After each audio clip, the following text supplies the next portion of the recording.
Hey, what up, everyone? Sorry. Hey, what up, everyone, fans? I'm back with another video on episode 21 of Keep the Idol Precure. I think I'll be able to do one or two more episodes for tonight. Lazy. A little bit. So I'm made up to episode 22 or 23.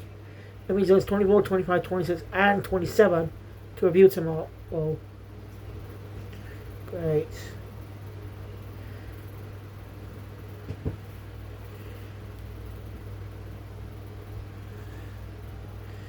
Oh. Well, I gotta do it. Or at least I could take a break and do. I just catch up on Power Rangers and Super Ultraman tomorrow, as they come on Super Sunday from Monday.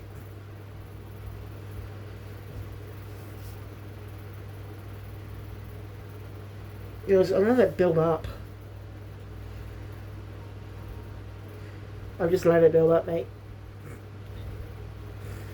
Anyway, episode 21 is a good episode, but Debbie had some issue when it comes to a specific character in the episode. Yeah, I knew this was going to happen in some way or format. But people talk about it online, which they should stop doing, and if they don't want to spot people or don't want to spoil people who are interested in watching. Yeah, you know I hate that. I hate being spoiled. I want to watch something in surprise. But now people keep posting clips of it on the fucking internet. It's just, just frustrating. Seriously, I don't want to be surprised on stuff I'm interested in watching for the first time. But people won't shut up. They're just inconsiderate. So, yeah. Again, it's my fault for not watching on the day they came out. So, yeah, half of them are my fault. But there are reasons I don't always get to view them. Like, I don't have enough time when I'm busy doing something else.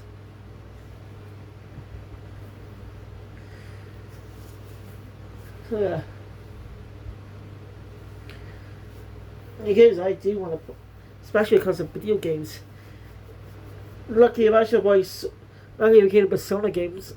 I'm actually loosely avoiding spoilers of what happens in the game. I was kind of spoiled about Catchy, but not much.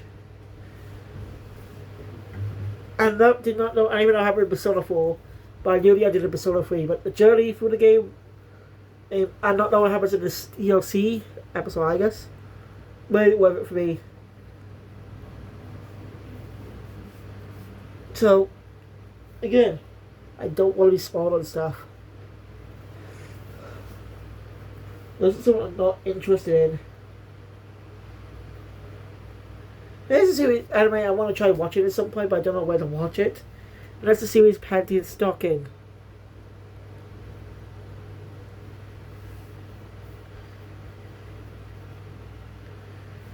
It's an adult anime series made by Studio Trigger. It was iconic. It recently came back with a new series. So, yeah, I wanted to watch it, but I don't know where. Because it does has a lot of F-bombs.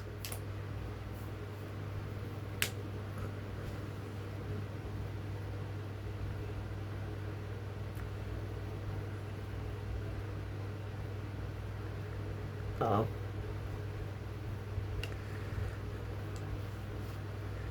Anyway. Let's get to the review. So, the episode opens up with Uta feeling much better after a dramatic collapse from the last episode. Yeah. She's gonna be better in the following episode. Once her body's showing a collapse, let's just do it with a dramatic clap at her. That's just crappy writing. So, at least that's that you put. At least this episode was better, but the effect on her, she's still sad about Pokemon, even though she's born on a cheerful base. You know, when she's looking at the camera just to take pictures, she ends up by in a photo of her career, and that makes her sad. Nana and Coco are worried.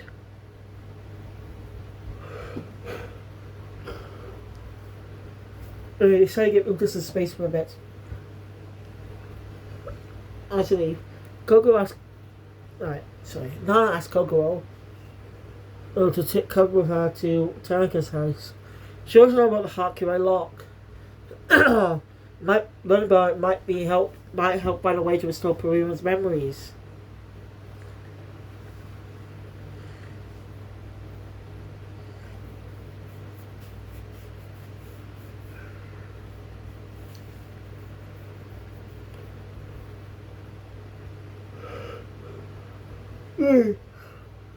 No, is it Purina's doing some type of chant? Because she doesn't know what she's lost. It makes her sad. Hey, Meryl ends up reading to the two that her memories can't return unless it'll take a miracle for them to return. So, nothing they can do. Sad. I mean, Tarika's been absent for most of the episode. I'm not kidding, he's like absent for most of it.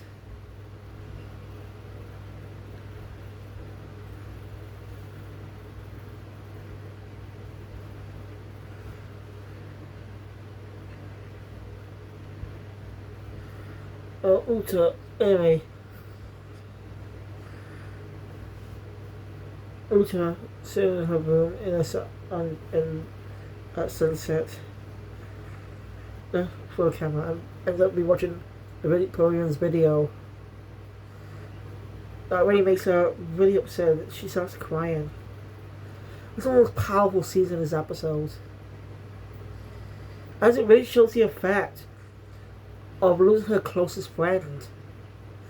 Her memories are gone. She's not the same Purina anymore. She may act like her, but she's not the same anymore. That's kind of sad.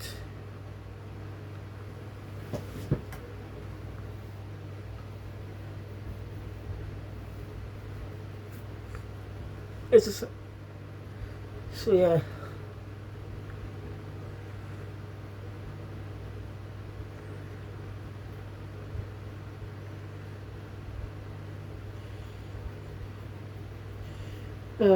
Aka Team Chokiri's base. Chokiri is basically an ultimatum to Zachary. Basically, he has somewhat around a few wine glasses there. If he drinks the spicy one, he has to go on the job, even though there's a 1-2 base by Precure. Well, he ends up losing and drinking the spicy one. Most people, they're all spicy. You know, lost life away. So Chokiri gets him a special crystal. Basically, it's like the ones usually used to make macaroni, and a kurayamida. I think I don't remember it.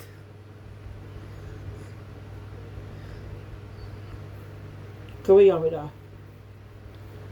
Well, this one works on fairies, so that gives Zachary the courage to go. Also, just looking up the other day, I learned this interesting fact. You know Sailor Moon, right? One of the most popular series out there. One manga I was talking about guitars is Nakayoshi Magazine. Nekoyoshiki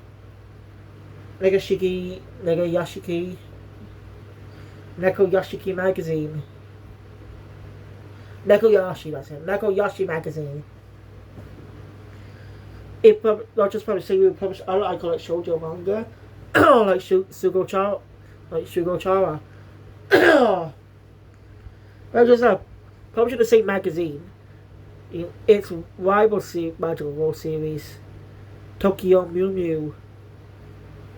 Of course, they're publishing the same magazine. Most likely, You could also one of the hit like Sailor Moon. Well, Tokyo Movie was a hit. It lasted a little less than Sailor Moon. And we had a few more chapters, allowed for 3 seasons and 2 movies.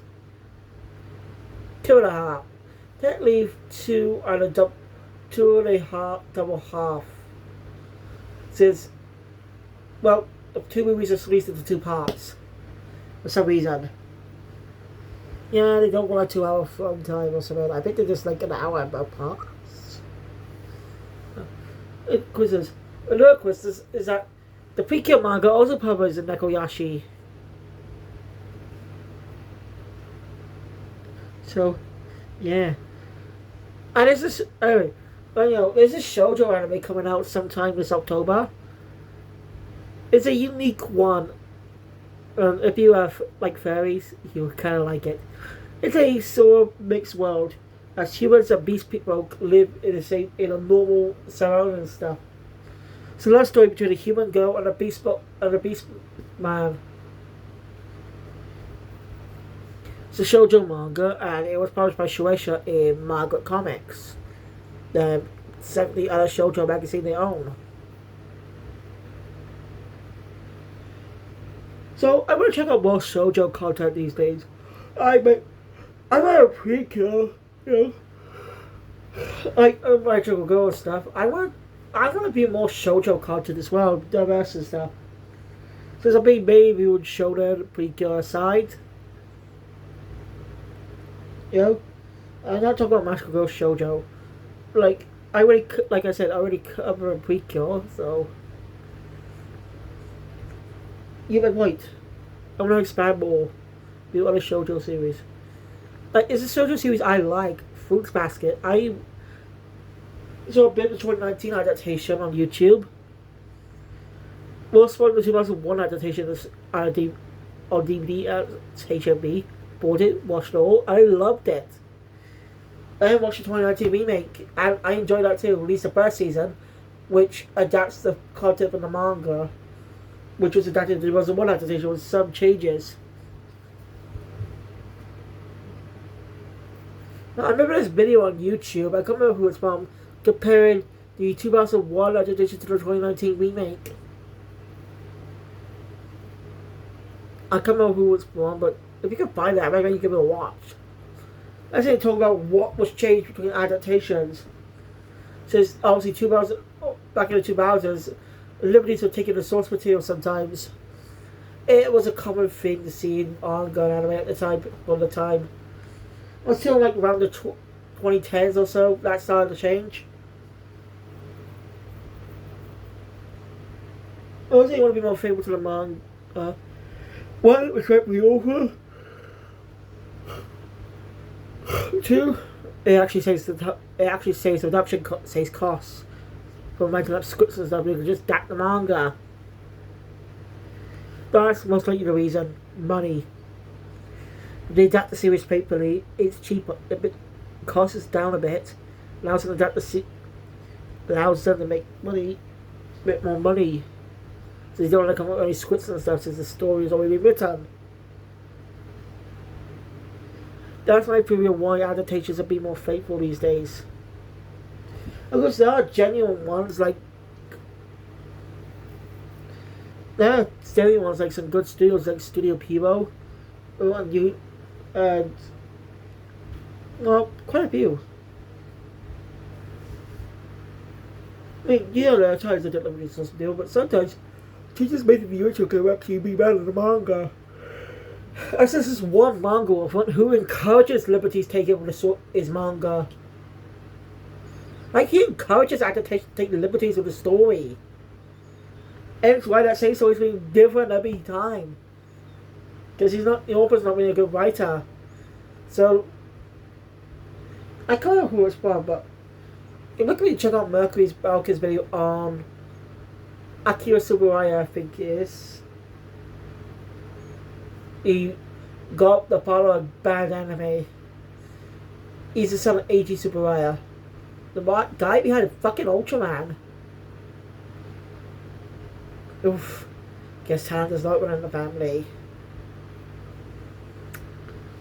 Yeah, he did some TV dramas that were more gory, some more mature. Obviously, some result, but it's there. But he could have tried about a bad legacy than that. He didn't have to try, but to be honest, if his call is not in the film or television entertainment scene, why not look elsewhere? Do something else. Yeah, if it's not there, just look for some other job. So it's not that hard. Anyway, Alright, Ultra's still feeling down about her fever's bad though. She'll be able to go to school. Hers is still worried. After this pouring milk, she still can't stop thinking about Precure and accidentally causing a mess. Her parents reassure is alright. And Dad gives us some good advice. Make any mistakes now. That way you won't make any in the future. And Ultra seems to take that heart. Now more motivated. And she takes a detour from school to visit Precure and Marilyn, who the law which is give it in some gummies to Precure about the lucky card inside. If she could draw the lucky clover, it'll be she can regain what she lost. So, and luck will have it. But Ultra not is revealed to what Precure had was a clover. Ultra's here because she's not going to force the memories back. She's had to try and make new ones now. They may never return, so what better way is just to try and make new ones with this new Precure. I think that's a good message. You know, someone who suffers from permanent amnesia that can never regain their past? Try and make new memories of them. That's the important part. Build that void in them. Make new memories to enjoy the time together.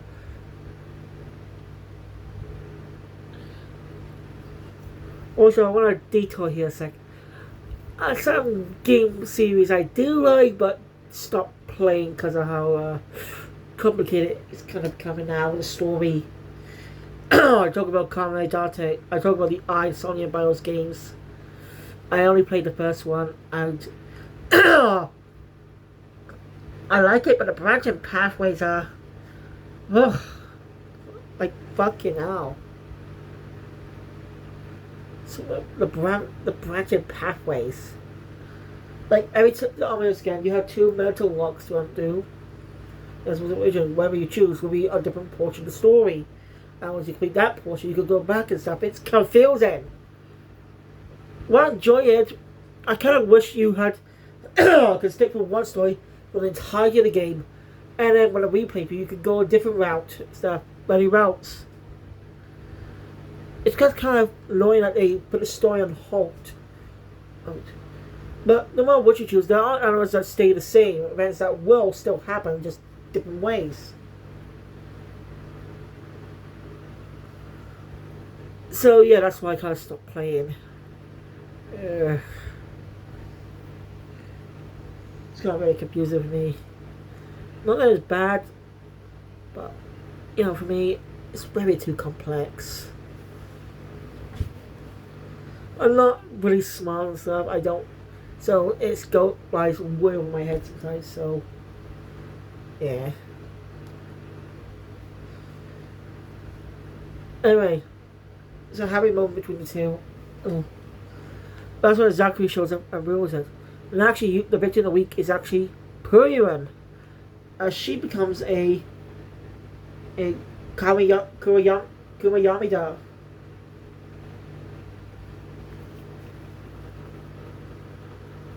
Yeah, Kumayamida. Okay. And of course, they run on Futami my house gate logic. They run on Futami logic as they can't as Marilyn can't transform without Precure. So Uda goes to transform, but the heart brooch is frozen, so she can't transform. Here, the commotion outside. Dragon what's going on, sees a girl Yamida, and turns to his family phone to get help with bomb Nana and Kokoro. No, didn't have much screen time this episode. We had like 2 scenes in the entirety of the episode, I think. Wait, but you get my point.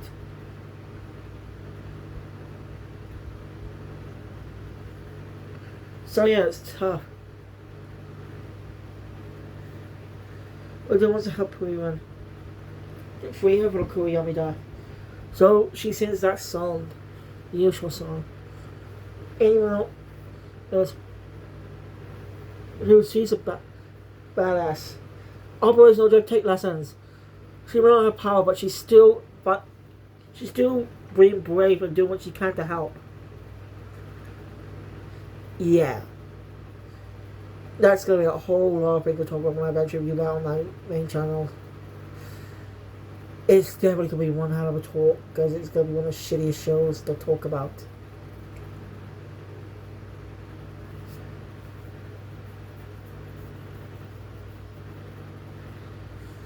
Anyway, after that,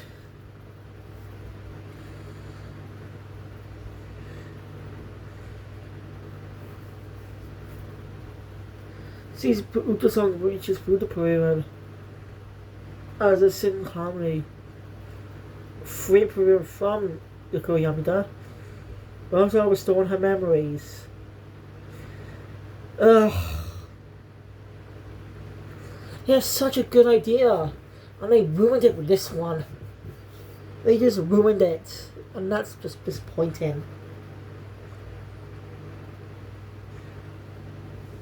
Now Moon's back. Everything's unfrozen. Now Uta transformed to kill Idol again. So yeah. So putting my memories will transform. Again, we'll go on a whole theory that we're putting his memories so they can't transform.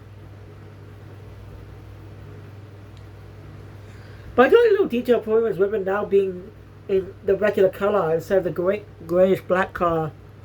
Nice little detail there, you wouldn't notice.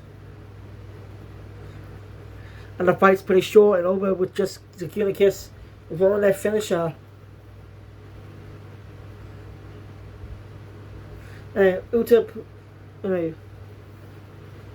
Zachary tries to attack back, but luckily when you could show up to stop him, so he's supposed to retreat. Uta and Puri will have a great moment. She's happy to see Puri win again, but tomorrow, as they want to, she wants to officially join the idol Precure. But Mara won't have that, as she claims that Zakuna Kiss and the idol Precure are rivals. That's how the episode ends. So let's break that down. It's pretty obvious there's some studio murder happened here, as it was clearly hinted that this is going to be a multi-episode arc for Puri Run. The whole memory thing. If they were going to restore in this episode, they wouldn't let the make new memories part. So obviously some studio melon happened for this. Because it makes that seem fucking pointless. I think the good idea was keep Puri-Run's memory gone until the final arc. You know, make new memories together. To the final arc. Where it's all returned and stuff. But no. Toy Boy was too depressing. Fuck you, Toy. What do I mean too depressing? It's a story-based show. Stupid parental groups and stuff.